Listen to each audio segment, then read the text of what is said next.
I have Asperger's syndrome. I have autistic spectrum disorder. I have autistic spectrum disorder. I have Asperger's syndrome. I have autistic spectrum disorder. I have autistic spectrum disorder. I have Asperger's syndrome. I have Asperger's syndrome. I have autistic spectrum disorder. I have autistic spectrum disorder. Today I'm going to talk about Asperger's syndrome and autistic spectrum disorder. It can be rather confusing for many because at the end of the day the two means exactly the same thing. So other than my own personal experience, I also have done some research to get it right or as accurate as possible. In 2013, Asperger's syndrome and some other distinct types of autism were combined into one single diagnosis, autism spectrum disorder, in the Diagnostic and Statistical Manual of Mental Disorders, 5th edition. Unlike international standards, DSM for TR criteria also required a substantial disruption of daily functioning. The DSM-5 eliminated Asperger's syndrome as a separate diagnosis in 2013, folding it into the umbrella diagnosis of autism spectrum disorder. Some criticisms partially focus on the fact that individuals with Asperger's syndrome typically exhibit characteristics that are less explicit than those in the autism spectrum. There can be unfair assumptions that ASD is a substantial disability, and an individual identifying as having Asperger's may want to avoid being labeled ASD because of associated stigma. However, the only real difference between these two diagnoses is that individuals with Asperger's syndrome can be perceived to be more easily able to pass as neurotypical, having only mild signs and symptoms which can be similar to those of autism. Those with an earlier Asperger's diagnosis, however, may still consider it a part of their identity and prefer to maintain the label. There has been mixed feelings on this consideration, particularly from individuals who had a diagnosis of Asperger's and felt it best to describe the identity. The research on Asperger's diagnosis has been mixed.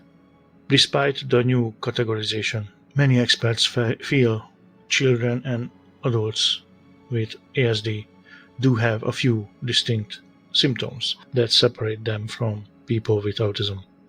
While that precise terminology is often debated, it is true that people with Asperger's typically have symptoms less severe than people with autism. Considered as means, people with Asperger's diagnosis typically exhibit behaviors characteristic of autism, which are generally considered to be minimally different than neurotypical individuals.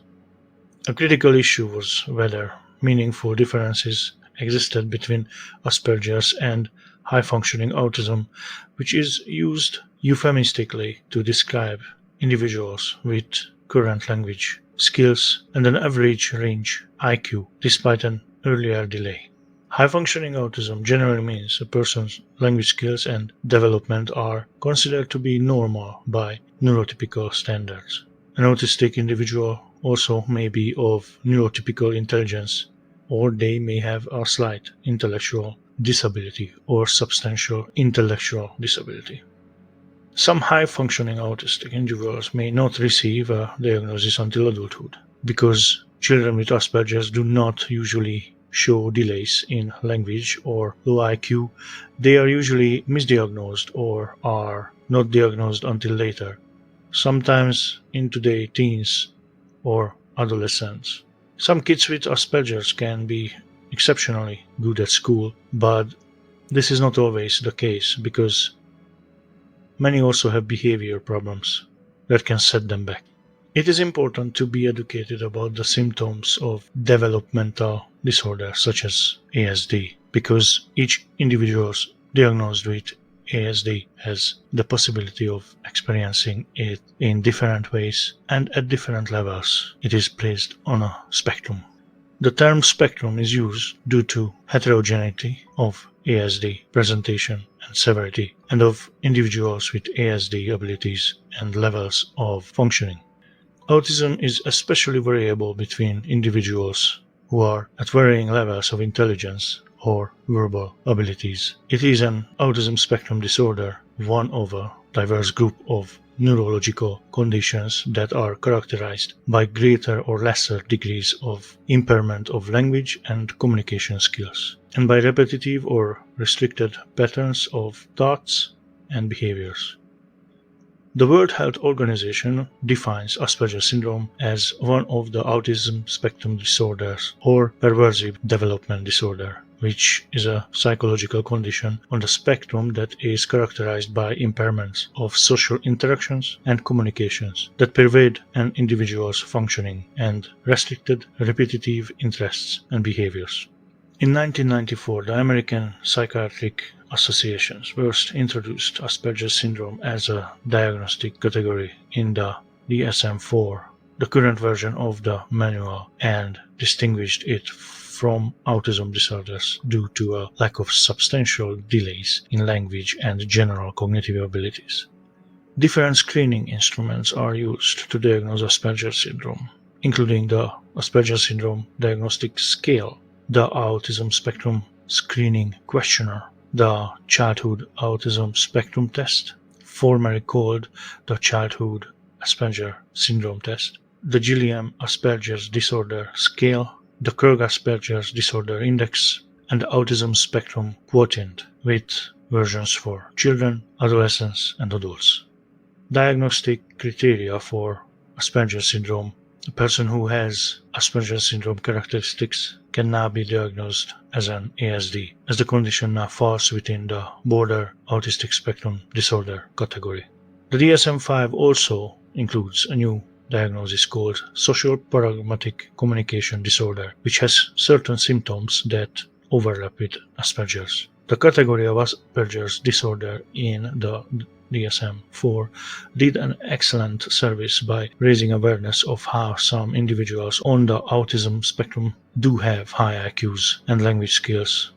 It is also important to note that regardless of whether the individual was diagnosed with Asperger's syndrome prior to diagnosis being classified as autistic, those individuals are still challenged, and this is a condition that needs to be taken seriously.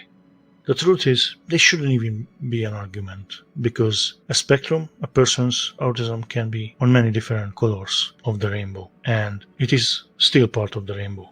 However, medical professionals should find a way to separate level of treatment or cognitive behavioral therapy to make it easier for those of different parts of the spectrum to get matching and proper attention.